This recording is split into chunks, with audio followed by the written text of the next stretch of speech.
At Te Wairoa, the bush is quiet. You hear water before you hear anything else.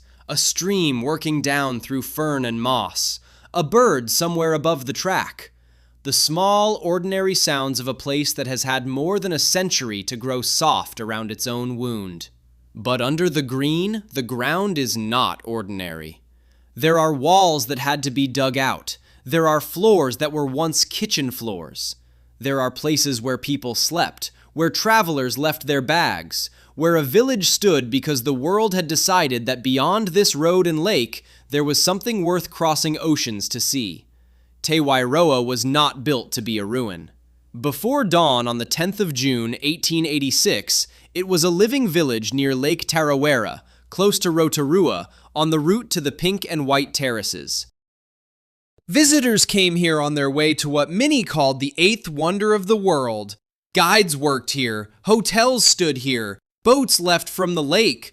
People made a living from a landscape that seemed too beautiful to vanish. Then Tarawera opened. By morning, the route had changed into a disaster map. Villages were buried, the terraces were gone, or buried, or destroyed so completely that people still argue over their fate. The old Lake Rotomahana was remade. The ash and mud had written a new geography over the old one. So the question is not only why Te Wairoa was buried, the question is why this village was here at all. Why did people build a small world beside a volcanic mountain? Why did travelers come so far to pass through it? And why does this place, now peaceful and green, still feel less like an attraction than a memory that is not quite finished speaking? To understand Te Wairoa, you have to begin before the eruption, when this part of the Rotorua district was not hidden at all. It was famous. In the 19th century, the Pink and White Terraces near Lake Rotomahana were among the great wonders of the traveling world. Long before international flights, long before New Zealand sold itself through alpine postcards and road trip videos, people knew about terraces of silica stepping down through steam and mineral water. The white terraces were known as Te Tirata. The pink terraces were Otuka Puarangi. They were not just scenery. They were part of a lived landscape, known and guided through by Tuhurangi people of Te Arawa. For visitors from overseas, reaching them was not simple. The journey itself was a ceremony of distance. Travelers came by ship and coach, through Rotorua and Ohinemutu, then onward through bush and hill country toward Te Wairoa. From there they crossed Lake Tarawera and continued toward Rotomahana and the terraces. That commitment made Te Wairoa important. The village stood as a practical hinge between Rotorua and the geothermal marvels beyond the lake. Rotorua Museum notes that Te Wairoa grew into a bustling village of about 150 people. By 1860, Tuhurangi were organizing trips to the terraces. Tourism in New Zealand, in a recognizable commercial form, was beginning here. That matters, because when people say Te Wairoa was buried, it is easy to imagine a lonely little village accidentally caught beside a mountain. But Te Wairoa was not only lonely, it was connected. It was connected to guides, hotels, boats, visitors, money, stories, sacred ground, and a world-famous landscape. Its position made sense because the route made sense. On paper, it was a village with a purpose. The buried village history says Te Wairoa was established by Tuhurangi alongside the Christian missionary Seymour Spencer in 1848. At first, the attraction was practical land, but as the terraces became famous, the village became something else, the place where travelers paused before the wonder. Imagine it in the evening, not as a museum, not as a tragedy, just a village doing what villages do. A hotel with lamps, horses and coaches, guides planning the next crossing, visitors repeating descriptions they had heard before they ever saw the place, local families working within a cash economy that had arrived quickly, a meeting house, stores, a schoolhouse. The ordinary human noise that never survives properly in photographs. This is the first important thing about Te Wairoa. It was not empty before it vanished. It was part of a living tourism economy, and that economy was complicated. Rotorua Museum points out that the wealth connected to the terraces brought change as well as opportunity. Tourism brought work, status, and money. It also drew Tuhorangi and local Maori life into a market shaped by visitors, alcohol, illness, and dependence on cash. There is no honest way to tell this story as simply a lost, pretty place. It was also a place of cultural pressure, adaptation, and strain. That is where the story begins to bend. Because the mountain was not outside that story. It was above it. Mount Tarawera was not just a backdrop for travel writing, it was a sacred mountain, a powerful presence in Te Wairoa country, and part of a volcanic system that had shaped the land long before any hotel stood at Te Wairoa. To a traveler, the mountain might have looked like scenery.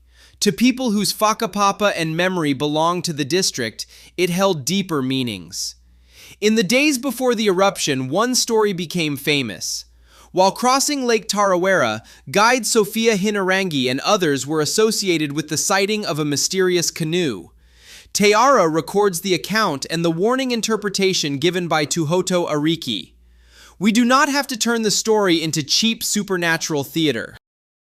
In this landscape, it belonged to cultural memory, signs, tapu, imbalance, and danger.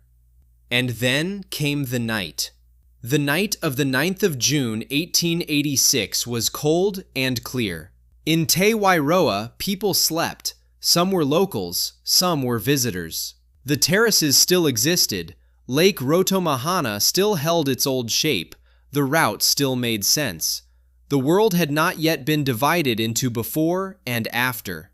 In the early hours of the 10th of June, Mount Tarawera erupted.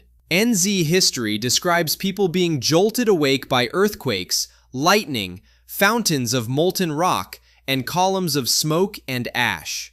A rift, about 17 kilometers long, split across Mount Tarawera and extended toward Waimangu. Rotorua Museum gives the sequence. By around 2:30, the three peaks were in eruption. Around 3:20, the bed of Lake Rotomahana blew out as magma met the hydrothermal system beneath it. That meeting of water, heat, and magma was not a small local disturbance. It remade the district. Villages closer to the eruption, including Te Ariki and Mora, were overwhelmed. Te Wairoa, farther away but still terribly close, was almost completely destroyed by falling rocks, ash, and mud. Across the region, estimates of the dead vary. Some sources speak of around 120. NZ history says up to 150 people died, nearly all of them Maori. The exact number will never be known with certainty, and that uncertainty itself is part of the grief.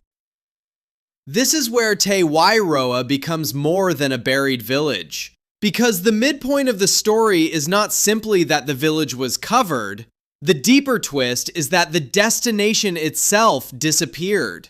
The Pink and White Terraces were the reason many travelers passed through Te Wairoa. They were the promise at the end of the route, the thing guides led people toward, the object of paintings, photographs, travel writing, and colonial wonder. When Tarawera erupted, the landscape around Rotomahana and Tarawera was stripped and broken. Te Ara describes thick mud and ash blanketing hundreds of square kilometers, the terraces vanishing and the old site becoming a crater more than 100 meters deep before a new, much larger Lake Rotomahana formed. So Te Wairoa did not only lose buildings, it lost the map that explained it. The eruption destroyed homes and lives, but it also destroyed a tourism system. It cut through a relationship between route and destination. It took the terraces out of the world that visitors knew. It changed Lake Rotomahana so drastically that the old geography became difficult even to imagine. Were the terraces destroyed, buried, partly preserved under water or mud?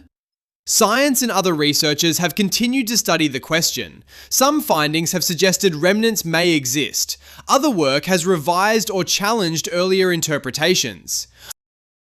The careful answer is that the fate of the terraces remains complex and contested. For the people of 1886, however, the practical truth was immediate. Keep this channel close if old places interest you. In the next few minutes, the story stops being only about ash and starts being about what survives after a whole reason for living somewhere has gone. After the eruption, rescue parties came from Rotorua and Ohinamutu. They dug through debris for survivors and casualties. They moved through a landscape that no longer matched the one they knew. The names on the old map had become places of loss: Te Tapahoro, Mora, Te Ariki, Totarariki, Waingongongo, Te Wairoa. The grief was not evenly distributed, and it was not only architectural. Rotorua Museum notes the terrible loss for Tuhorangi and Ngati Rangatihi people. Family members, livelihood, and ancestral places were taken in one night.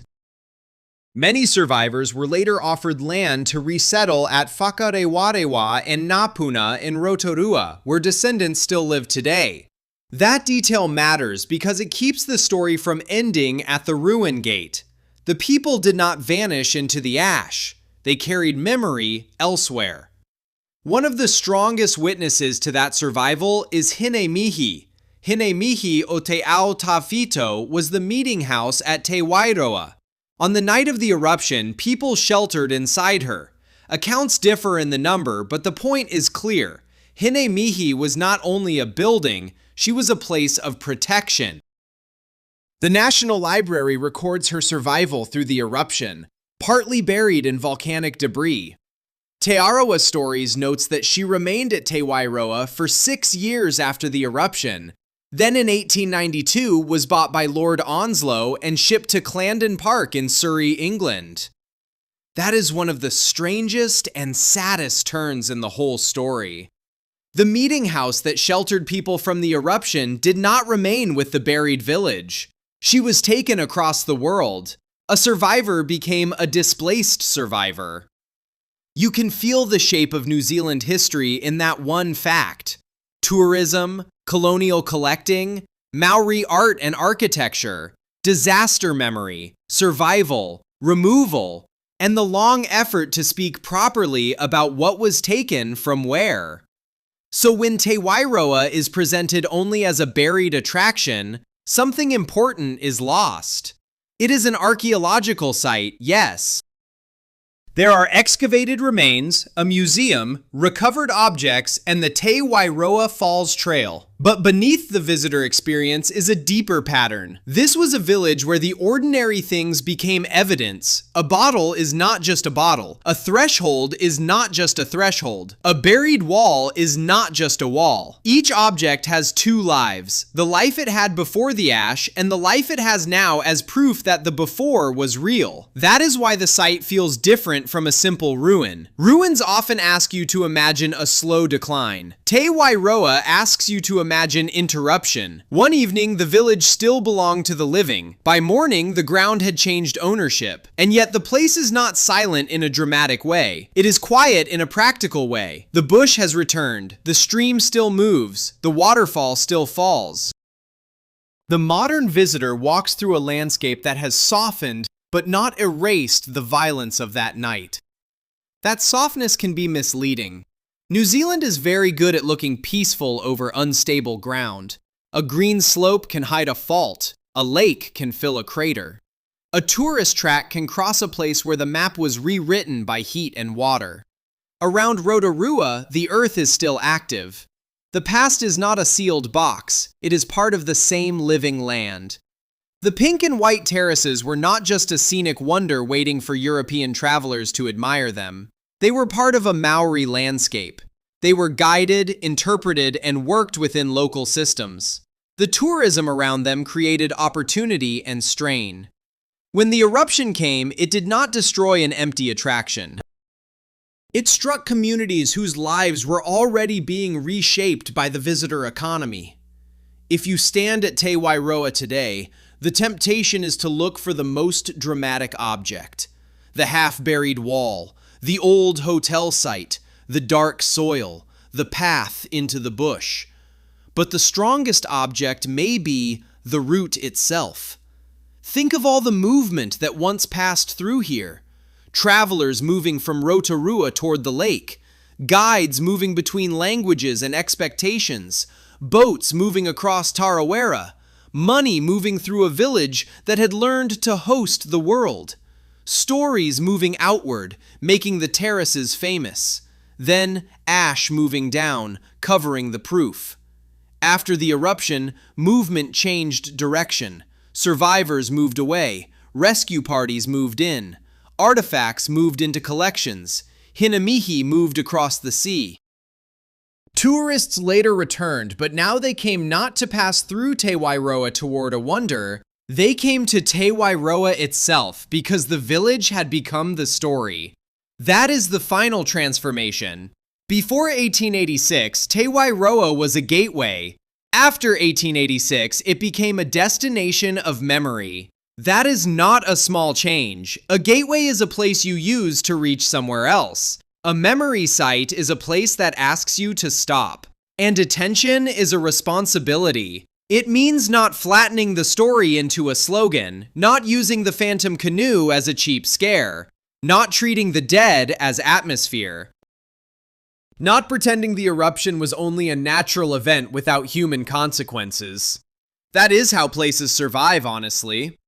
They do not survive by becoming simple.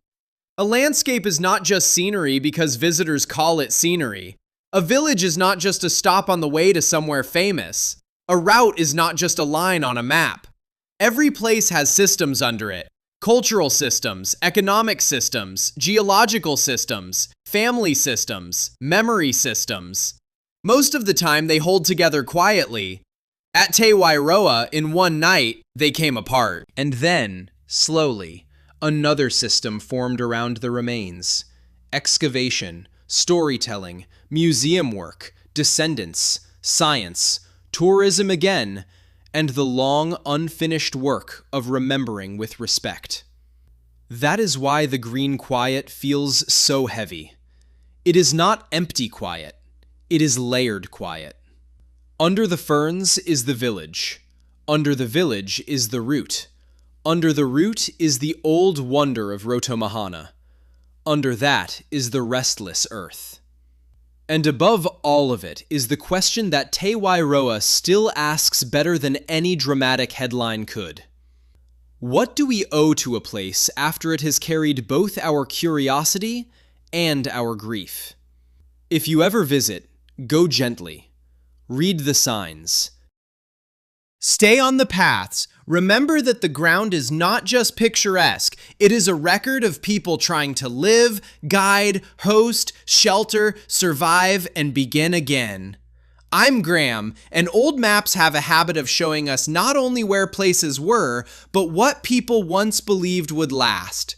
Look after yourself, and I will see you on the next road.